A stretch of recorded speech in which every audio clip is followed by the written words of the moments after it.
মূল্যবান হলুদ ধাতু তা সংগ্রহ করেই দীর্ঘদিন ধরে চলে তাদের সংসার।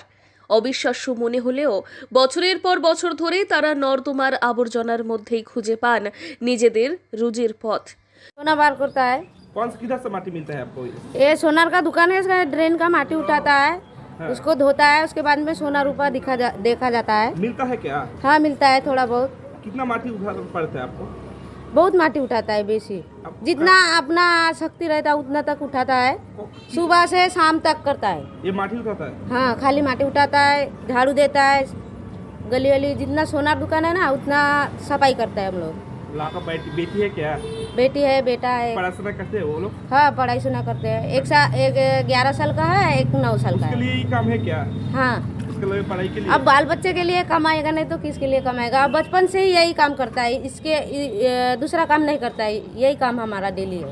জলপাইগুড়ির ডিবিসি রোডের এক অদ্ভুত বাস্তবতা। নর্দমার কাদায় লুকিয়ে থাকা সোনা দিয়েই চলে একদল মানুষের জীবন। প্রত্যেক রবিবার ভোরবেলা কয়েকজন শ্রমজীবী মানুষ শহরের বিভিন্ন সোনার দোকানের সামনে নর্দমা পরিষ্কার করেন। তবে শুধুই পরিষ্কার নয়, তাদের মূল উদ্দেশ্য মাটির সঙ্গে মিশে যাওয়া সোনার গুঁড়ো সংগ্রহ করা। প্রত্যেক দিন অলংকার তৈরির সময় সোনার কণা, টুকরো কিংবা গুঁড়ো বিভিন্নভাবে পড়ে যায় এবং ধীরে ধীরে নর্দমার মাটির সঙ্গে মিশেও যায়। এই শ্রমিকেরা প্রথমে আবর্জনা সংগ্রহ করেন, তারপর তা বাড়িতে নিয়ে গিয়ে বিশেষ প্রক্রিয়ায় ফিল্টার করেন। নোংরা, কাদা, ময়লার স্তর সরিয়ে ধীরে ধীরে বেরিয়ে আসে ছোট্ট ছোট্ট সোনার কণা। সোনার দোকানের সামনে আমরা মাটি উঠাই। কিসের জন্য? সোনা টোনা পাওয়া যায়, গুড়া গাড়ি। ড্রেনও তো পরিষ্কার হচ্ছে। হ্যাঁ ড্রেনটা বি পোষা হইতেছে। তারপরে আমরা এই যে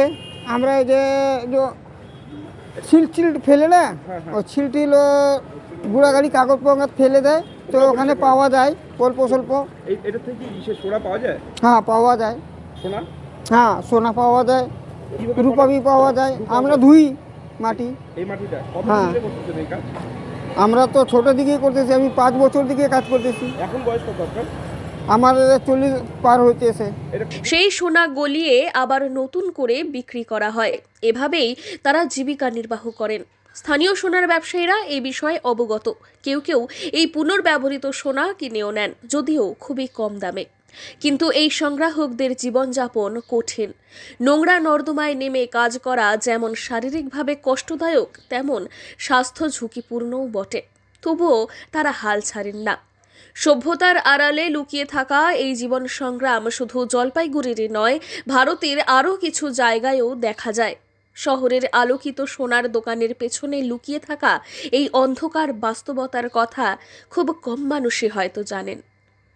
জলপাইগুড়ি থেকে সুরজিৎ দে রিপোর্ট, লোকাল 18 বাংলা।